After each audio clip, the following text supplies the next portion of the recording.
భక్త వెంకటేశ్వర స్వామి భక్తజన సమూహానికి అందరూ కూడా పేరు పేరు వంతన నమస్కారాలు. మరి ఈరోజు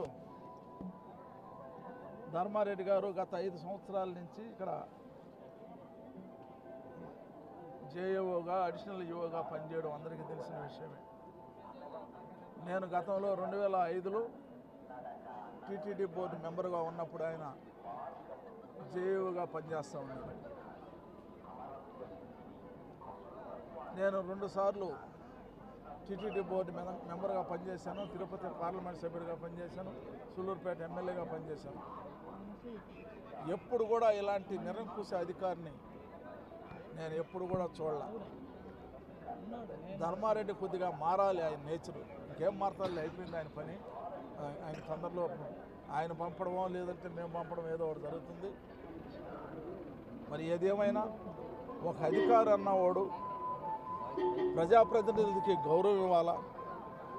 మేము 2 సార్లు టీటీడీ బోర్డు మెంబర్ అయినా, పార్లమెంట్ సభ్యుడైనా, ఎమ్మెల్యే అయినా కేవలం వీళ్ళంతా కాంగ్రెస్ పార్టీ నుంచో లేదా తెలుగుదేశం పార్టీ నుంచో మాజీ శాసనసభ్యులు, మాజీ టీటీడీ బోర్డు మెంబర్లు అయి ఉంటారు. కాబట్టి ఏ ఒక్కరికి దర్శనం అవకాశం కల్పించకూడదని చెప్పని ఒక నిర్ణయం, తప్పుడు నిర్ణయం తీసుకుని మమ్మల్ని అందరిని కూడా వేధించాడు.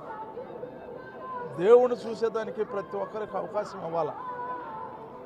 మరి గతంలో శ్రీనివాసరాజు వరకు మేము ఎప్పుడు లెటర్లో 1 నెలకో 2 నెలలకో లెటర్లు పంపిస్తే దాన్ని హానర్ చేసేవాళ్ళు, ఎక్స్ బోర్డు మెంబర్గా, ఎక్స్ ఎమ్మెల్యేగా. ఈ ధర్మారెడ్డి వచ్చిన తర్వాత వాటికంతా తిలోదకాలు ఇచ్చి ఒక నిరంకుశత్వం, మరి పైన వాళ్ళ బాసు జగన్మోహన్ రెడ్డి గారు ఏ విధంగా అయితే నిరంకుశంగా ఉన్నాడో ఈయన కూడా అదేవిధంగా ఈ యొక్క టీటీడీ వ్యవస్థని భ్రష్టు పట్టించేశాడు. ఇప్పటికైనా అతను కనువిప్పు కనగాల. దేవుడు ఒక పెద్ద శిక్ష వేశాడు ఆయనకి, అయినా కనువిప్పు కాల. ఈరోజు ధర్మారెడ్డి నాకు మంచి మిత్రుడే, మంచిగా బాగున్నాం నేను బోర్డు మెంబర్గా ఉన్నప్పుడు. కానీ ఆయన బిహేవియరు చాలా బాధగా ఉంది. ఏది ఏమైనా ఈ తిరుమలకు పట్టిన శని ఎప్పుడు వదులుతుందో ధర్మారెడ్డితో వదిలిపోవాలా అని చెప్పి నేను కోరుకుంటా ఉన్నాను. మంచి అధికారులను తీసుకొస్తాం.